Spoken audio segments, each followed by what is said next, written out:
Cantarem la vida, cantarem la nostra vida de poble que no vol morir. Lluitarem amb força, lluitarem amb tota la força per l'única possible perseguida vida nostra. Neus, tu que has fet la resistència, has estat a França, tu que vas estar 1 any i mig, 18 mesos en el camp d'extermini nazi de Ravensbrück, com has passat tot això? O sigui, d'on vens tu? D'on procedeixes? Jo procedeixo de la comarca del Priorat. Però tu eres d'una família pagesa, no? D'una família de pagesos pobres. I el teu pare què feia? El meu pare era pagès, naturalment, però havia de fer també jornals. I després el meu pare era un home molt revolucionari. I ja des de petita a mi em va inculcar, sense imposar-se, em va inculcar unes idees, sempre inconscientment se'm va fer una consciència revolucionària. Tu, abans de la guerra civil, eres jove.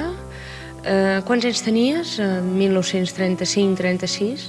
1935-36, 20-21 anys. 20-21 anys. Vaig fer 21 anys quan ja feia mesos que havia esclatat la guerra. I tu quin projecte de vida tenies aleshores, sense pensar que acabaries, o sigui, que passaries tot el que havies de passar després? Jo volia ser infermera, perquè els pobles petits aleshores no és com ara, que tenim mitjans de transport, autos per sortir. És a dir, que estàvem confinats dins un poble petit, era molt petit, i no hi havia horitzons per una dona després que es casava. Una es casava i quedava ja a la llar, criar els fills, treballar molt, i és tot el que tenia. I jo tenia altres aspiracions de viure una vida menys conformista que les dones del meu país. I a més també estava impulsada per un desig d'ajudar sempre els més desvalguts, és a dir, els pobres, els captaires, els petits, els malalts i els vells. I quan va començar la guerra m'estava preparant ja per a presentar-me al concurs per entrar a l'Escola de Fermers de la Generalitat el mes de setembre, però va esclatar el 18 de juliol la guerra i llavors va canviar tot. És a dir, que la guerra va tallar tot, va canviar la ruta de la meva vida. Tu vas passar la frontera al febrer, no?, de 1939. Amb quants nens vas passar la frontera? En 180 nens. En 180 nens. En 180 nens. Quina impressió vas tenir de com us rebien el poble a França? Com us van rebre? El primer contacte va ser molt dur, perquè portava tots aquests xiquets i molts eren germans i procuraven que aquells nens que eren òrfens, que aquells germans no els desapareixin mai. I amb una nena molt petiteta li van sortir els grans. I l'infermera, que era una arpia, es veu que va voler dir que era la Serampió i ens la volia prendre. Llavors no la vaig voler, me la vaig agafar als meus braços, els seus germans al voltant meu, tots els nens fent crits, i me la vaig emportar i aquesta xiqueta me la vaig emportar dintre. Però l'espectacle més penible, més pesarós per a mi, és veure que d'un costat passàvem les dones, les criatures, i de l'altre costat veia soldats de la República que s'havien batut durant 32 anys amb aquella valentia, amb aquell heroisme i que havien de deixar les armes per un munt. I això va ser un xoc molt terrible per a mi. Durant 32 mesos, no? De lluita. Durant els 32 mesos de guerra, aquests soldats que havien sigut, jo penso, els homes més ferms, i això ho han reconegut inclús els que ens han combatut, i s'ha reconegut després en els camps de batalla, en la resistència, que sempre que han pogut tindre espanyols dins els grups, els han buscat. Perquè els homes que tenien una experiència i tenien un cor molt gran i lluitaven per un ideal d'humanitat i un ideal molt ferm. I com és que van decidir de deportar-te? El que va ser milagrós que no m'han fusellat. Que va ser estrany que no m'han fusellat. Vaig estar condenada a cadena perpètua. És a dir, és igual, condenada a mort. Va estar deportada i sabíem nosaltres que O sigui, tu quan vas veure que et treien de la presó sabies on anaves? Sí, i quan vaig començar la resistència, quan vam començar la resistència, sabíem que ens jugàvem. Ho fèiem conscientment, però sabíem que s'havia de fer i ho fèiem. A quina estació et van portar? Per marxar cap a Alemanya, Sí. em van portar al camp de Compiègne, que és allà on portaven, on ajuntaven de totes les presons, la gent quan ja els preparaven per portar els deportats. En el teu comboi éreu moltes dones? El meu comboi era el comboi que diu 27.000. Era el primer gran comboi de dones que va arribar a Ravensbrück. Veníem totes de França. Quantes éreu? 1.000. 1.000. Tu a Compiègne vas veure per darrera vegada el teu marit, no? Quan arribava a Compiègne, jo em vaig posar a la finestra perquè, com que ell ja sabia que havia marxat 8 dies abans, aquella cosa vaig dir, potser el veuré, i efectivament veia com el tren marxava a poc, i amb aquells forats que hi havia, amb aquells vagons de bestiar, vaig veure el meu home que també estava mirant bé si em podia veure a mi. I jo no sé el que devia dir perquè tothom plorava, fins una SS, vaig girar i es va posar a plorar. O sigui, que tu el vas poder El vaig poder recuperar. veure, no el vaig veure mai més, però el vaig veure en aquells moments. Jo no sé el que devia dir, estava desesperada. Ell cridava, jo també, però ell ja marxava cap a l'est i jo em quedava a Compiègne.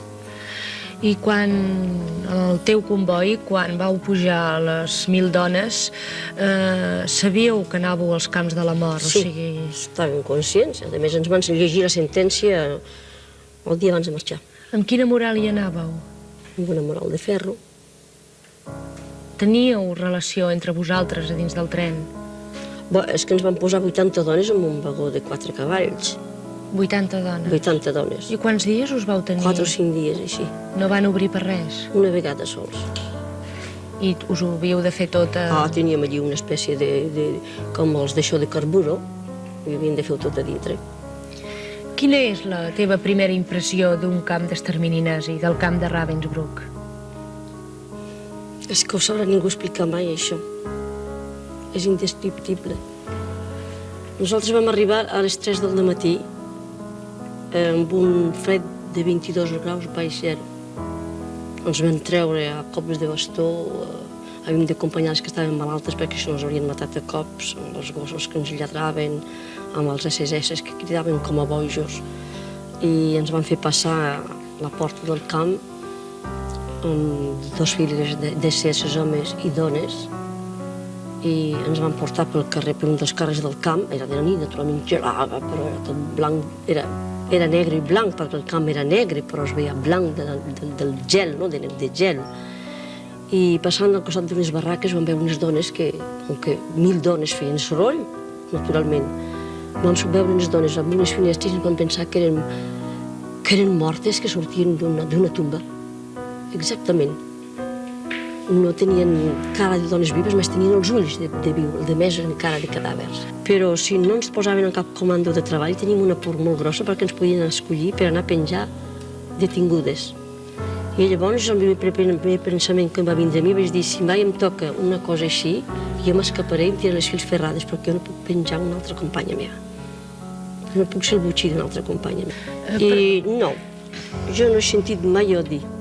Hi havia companyes que als moments de desesperació deien s'hauria de suprimir fins als petits. Jo deia, mai de la vida. No oblidem que els primers moradors dels camps de concentració han estat els antifeixistes alemanys i tenim germans a Alemanya. I si la gent d'Alemanya són així és perquè els han educat malament. Per conseqüent, nosaltres no podem tindre això. Jo no tinc idees de venjança, però jo penso que no s'ha fet justícia. Perquè aquests homes i aquestes dones que van fer aquest genocidi, que van matar tants milions de gent, que van destruir tants pobles. Per exemple, la Unió Soviètica van morir 28 milions d'habitants del país de la Unió Soviètica, que van destruir porcions de terra de la Unió Soviètica tan grans com la França, que van matar tantes dones i tants homes de tots els països d'Europa. Milions. Aquests homes van fer un atemptat contra la humanitat, van ser uns genocidis. Per consegüent, això no es pot comparar amb un altre crim. Un crim passional es pot perdonar per una cosa fredament calculada, fer morir amb aquests martiris, amb aquestes tortures horroroses, en què han fet morir la gent, en què a cops de bastó els han matat. Jo he vist matar una dona amb cops de bastó davant meu, per una SS, precisament. una francesa, no recordo qui era, però la vaig veure que la va matar, no sé si es va tornar a reviscolar, però la vaig veure morta per terra. Tot això no es pot comparar amb un altre crim. Estava organitzat, era un crim organitzat. Llavors això no es pot oblidar. I no hauria sigut millor, Neus, fer com la Carmeta i quedar-se tota la vida als Guiamets? No. Vam lluitar, no vam guanyar, però sí que hem guanyat, perquè el món d'avui no és el món d'abans, que sempre s'avança si es fa alguna cosa. Molta gent pensa que lluitar que és agafar una arma, no és això. Què és lluitar? Lluitar és unir-se per una idea. I fer manifestacions, o fer reunions, o fer coses així. I quina és la idea que ha mogut la seva vida? Això, la justícia i la democràcia, el pau. Vostè a quina edat es va fer comunista? Bon, penso que vaig néixer. I morirà comunista? Sí. A mi no em fa res que hi hagi gent que són falsos comunistes. Això no em diu res a mi. Però el comunisme no ha desaparegut? I encara no ha vingut. Quina llàstima.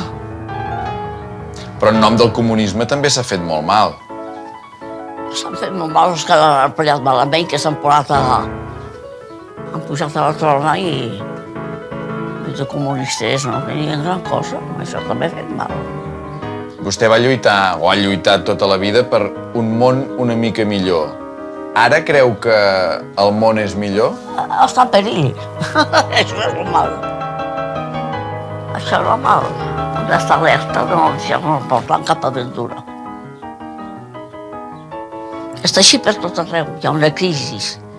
I una crisi material pot portar conseqüències dolentes.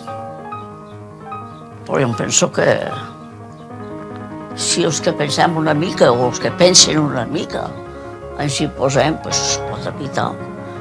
Què els hi diria a la gent que ara ho està passant molt malament per la crisi? Que els hauria de dir que comprenguin per què els hi ve. Si comprenguessin per què els hi ve, buscaríem el camí. I es pensa que és el règim que tenim. Clar que és el règim que tenim. O del règim que tenim podem desfer, no sé.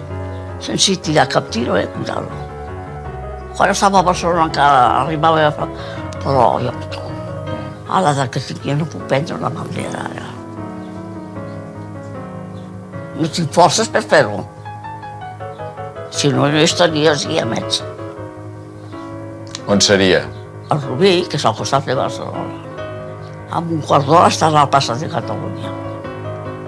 I estaria allà amb els indignats, manifestant-se? Estaria amb els indignats. I tant.